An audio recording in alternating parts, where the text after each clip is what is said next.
പശ്ചിമേഷ്യൻ മേഖലയിൽ ഇറാന്റെ ആക്രമണം രൂക്ഷമായി തുടരുന്നതിനിടെ കൊല്ലം തുറമുഖത്ത് കപ്പൽ നങ്കൂരമിട്ടു. ഹോങ്കോങ്ങിൽ നിന്നും സൗദി അറേബ്യയിലേക്ക് പോവുകയായിരുന്ന ഓഫ് ഷോർ സപ്ലൈ വെസലാണ് കൊല്ലം തുറമുഖത്ത് നങ്കൂരമിട്ടത്. സൗദി അറേബ്യൻ തീരത്തേക്ക് പോകാൻ കഴിയാത്ത സാഹചര്യത്തിൽ കൊല്ലം തുറമുഖത്ത് നങ്കൂരമിടുന്നതിന് കപ്പൽ അധികൃതർ സഹായം അഭ്യർത്ഥിക്കുകയായിരുന്നു. യാത്രാ പ്രതിസന്ധി ഉണ്ടായതോടെ ചെറു ഓഫ് ഷോർ സപ്ലൈ കപ്പലാണ് കൊല്ലം തുറമുഖത്തെത്തിയതെന്നും ചരക്ക് കപ്പലല്ലെന്നും അധികൃതർ അറിയിച്ചിട്ടുണ്ട്. 12 ജീവനക്കാരാണ് ഓഫ് ഷോർ സപ്ലൈ വെസലിലുള്ളത്. അതേസമയം പശ്ചിമേഷ്യയിലെ സംഘർഷത്തെ തുടർന്ന് കേരളത്തിൽ നിന്നും ഗൾഫ് രാജ്യങ്ങളിലേക്കുള്ള വിമാന സർവീസുകൾ തുടർച്ചയായ 3-ാം ദിവസവും തിങ്കളാഴ്ചയും തടസ്സപ്പെട്ടു. തടസ്സം കുറച്ചു ദിവസങ്ങൾ കൂടി നീണ്ടു നിൽക്കുമെന്ന് അധികൃതർ സൂചിപ്പിച്ചിട്ടുണ്ട്.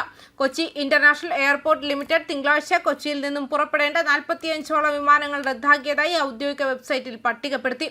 മസ്കറ്റിലേക്കുള്ള ഒമാൻ എയർ വിമാനം രാവിലെ 8:10 പുറപ്പെട്ടു. അതുപോലെ ജിദ്ദയിലേക്കും റിയാദിലേക്കുമുള്ള സൗദി വിമാനങ്ങൾ, മസ്കറ്റിലേക്കുള്ള ഒമാൻ എയർ വിമാനം, അബുദാബിയിലേക്കുള്ള എത്തിഹാദ് എയർവേസ് വിമാനം, ദുബായിലേക്കുള്ള സ്പൈസ് ജെറ്റ് വിമാനം എന്നിവ ഷെഡ്യൂൾ ചെയ്തതായി പട്ടികപ്പെടുത്തി. കൊച്ചിയിൽ ഏകദേശം സമാനമായ എണ്ണം ആഗമന വിമാനങ്ങളും റദ്ദാക്കിയതായി കാണിച്ചിരിക്കുന്നു. ഗൾഫ് മേഖലയിലേക്കുള്ള 20 വിമാനങ്ങൾ തിങ്കളാഴ്ച റദ്ദാക്കിയതായി തിരുവനന്തപുരം ഇന്റർനാഷണൽ എയർപോർട്ട് ലിമിറ്റഡ് അറിയിച്ചിട്ടുണ്ട്.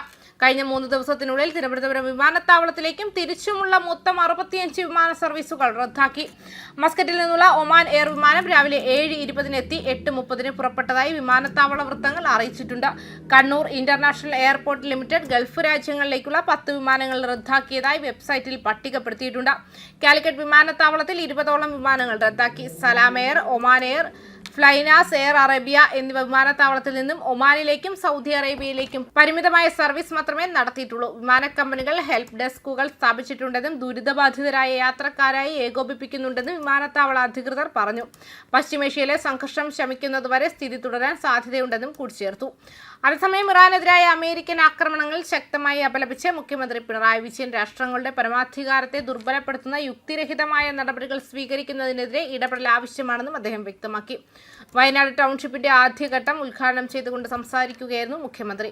അമേരിക്ക ശത്രുത പുലർത്തുന്ന രാജ്യങ്ങൾക്കെതിരെ സാമ്രാജ്യത്വ ആക്രമണം എന്ന് വിശേഷിപ്പിക്കുന്നതിന് നേതൃത്വം നൽകുകയാണെന്ന് അദ്ദേഹം ആരോപിച്ചു. അത്തരം നടപടികൾ പരമാധികാര രാജ്യങ്ങളുടെ ആഭ്യന്തര കാര്യങ്ങളിൽ ഇടപെടുന്നതിന് തുല്യമാണെന്നും അദ്ദേഹം ആരോപിച്ചു. ന്യായീകരിക്കാവുന്ന കാരണങ്ങളില്ലാതെ ഇറാനെതിരെ ആക്രമണങ്ങൾ നടക്കുന്നുണ്ടെന്നും രാജ്യത്തിന്റെ പരമോന്നത നേതാവിനെ പോലും ലക്ഷ്യമിടുന്നുണ്ടെന്നും വിജയൻ ആരോപിച്ചു. ഇറാനെതിരായ US നടപടി അവരുടെ ഗുണ്ടായിസത്തിന്റെ ഉദാഹരണമാണെന്നും അദ്ദേഹം വിശേഷിപ്പിച്ചിട്ടുണ്ട്. ന്യൂസ് ഡെസ്ക് കർമ്മ ന്യൂസ്.